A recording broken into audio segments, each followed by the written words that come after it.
Hi everyone, my name is Shivani and I am very excited at this opportunity of being able to share my recent birth experience with you. It was a VBAC, which is a vaginal birth after a C-section, and let me just tell you all about it.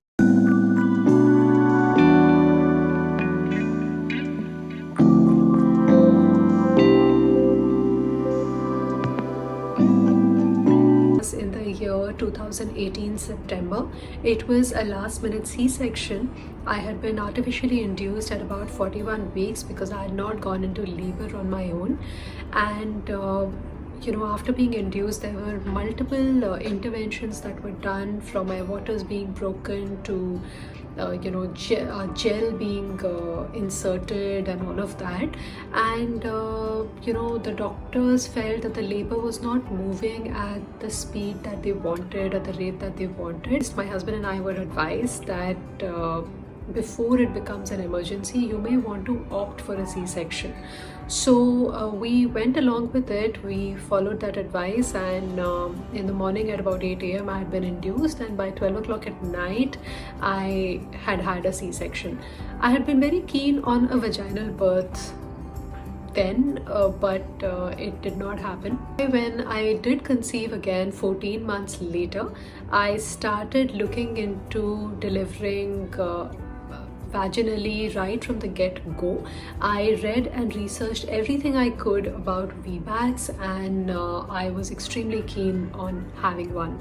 So my search started for a VBAC friendly hospital and a doctor, because the more I read and researched, it appeared that the most important factor having a successful VBAC or not having a successful VBAC appeared to be one's choice of doctor or the hospital. So I met a lot of doctors in this process, and finally I did find a hospital which was not only VBAC tolerant, but they truly believed in VBACs. They were VBAC advocates, which was exactly what we wanted. My pregnancy was fairly textbook, with the first trimester being a tough one. I was very tired and I didn't want to do anything, and my energy levels picked up again in the second trimester, and I rode that wave and I was very active. And in the third trimester again, I saw a dip in energy levels, and there were some active days and there were some completely inactive days. So it was very textbook. At my 38th week checkup, the doctor found that the baby's head, while it had not engaged completely, it was coming down nicely. She was happy with the baby's position, and she was fairly confident that things will move along nicely. That made me feel very relaxed. At 39 weeks and 1 day, by the way, my due date was 5th of August. So we are talking around a week before my due date. I had a good day. I had walked a lot. I had walked about 10 kilometers because the weather was really nice and I just wanted to walk. That's all I wanted to do. And I did that, and I did some mental work around just being in a happy space, and it was a good day. It was a good day for me.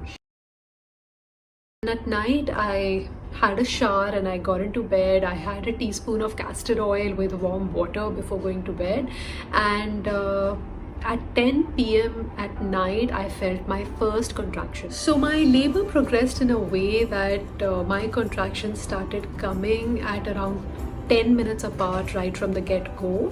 This continued to happen for around 2 hours, and that is when I called my husband, who was working in the other room, and I called him and I told him that I need you here by my side, and he dropped everything and he came. And so together we were trying to deal with the labor. He was applying a lot of pressure on my back, which was the only thing that helped me at that point. So I was doing hands and knees. I was I was trying to lean against the wall, lean against the bed. So I was trying to manage the labor in the best possible way that I knew how. So this continued to happen for the next couple of hours, and after laboring at home for a total of 6 hours, we left for the hospital. And we reached the hospital at about 5, and I was checked then, and the doctors found that I was in active established labor. I was 3 centimeters dilated and about 70 to 80% effaced. And being a VBAC candidate, I was put on intermittent monitoring, which means that my movement was pretty much restricted to the bed or around the bed. So I could not really do that thing where you walk the corridors of the hospital. So labor was progressing nicely. My contractions were coming one on top of the other, and they were very high in intensity, and the doctors and nurses asked me if I wanted to push, and I said yes. And I pushed for about an hour and a half, post which, when I was checked, the findings were not that great. They found that I was still only 3 centimeters dilated, and the reason I had this urge to push was because the baby was posterior. In a posterior positioned baby, what happens is that while the baby is not breached, the head is down, but instead of facing the spine, the baby is instead facing the belly button, and so it makes the labor a lot longer, a lot more painful, and also it makes descent of the baby's head a lot more difficult, because the smallest part of the baby's head is actually not in the pelvis. The head is slightly larger, so the baby is actually doing their best to rotate and kind of descend into the pelvis. So that is what typically happens in a posterior birth. Because earlier the team had felt that I was going to deliver very quickly, a lot more quickly than they had imagined, we had actually told our doula to kind of to stay put, because the doctors felt that I was going to deliver the baby even before she came. But after checking me and after the new findings, my husband called our doula, and she was on her way. And when she reached, she found that everyone was very everyone appeared very deflated, and the team of doctors were concerned. There were concerns around the pelvis, and my husband was not feeling too good. And so she came along, and she kind of she gave a lot of perspective to everyone, saying that labor is actually moving along fine, and it's just that you guys thought that it's moving at an extremely rapid pace, which is why you feel that it's not moving anymore. But actually the labor is moving along well, so let's kind of fight. And that gave the entire team a lot of hope. I was still feeling very demotivated, because I felt like I was not making any progress, and I just felt that I was having all this pain, and nothing was going anywhere, and so I was still demotivated, but I just continued to do my bit. So from about 9 o'clock to about 11:30, 12, I was just doing whatever the nurses and the doula and my husband, they were asking me to do in terms of exercises and positions.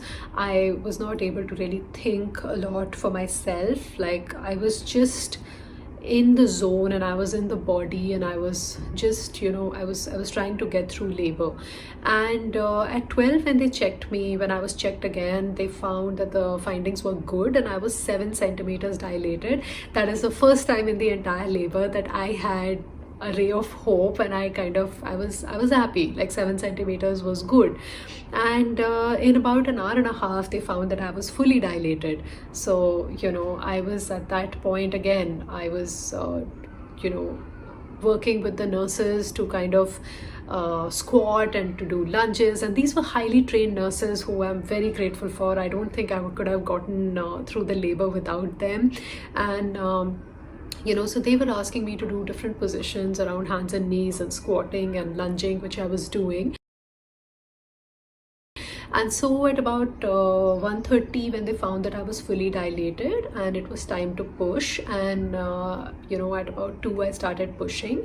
And so I pushed for about an hour, and at that point, while there was visible crowning, and the labor was moving along nicely, but there were concerns with fetal deceleration, and the heart rate sort of dipping a little bit. And at that point, the doctors were concerned.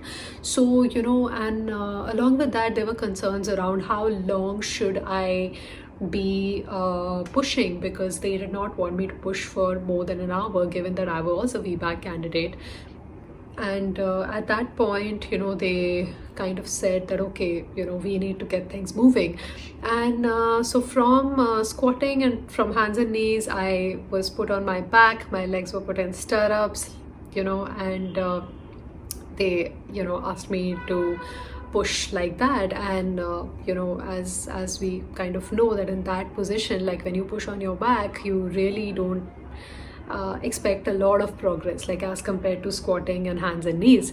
So at that point, they did a vacuum extraction, they did an episiotomy, and along with some fundal pressure, and by 3:30 p.m. our baby girl was born.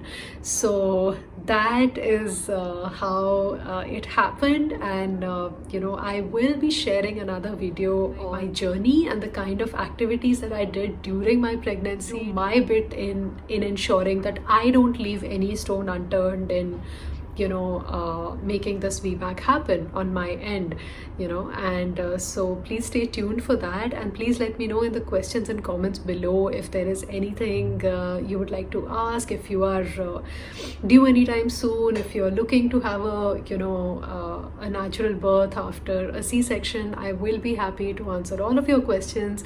And thank you so much for tuning in. Bye.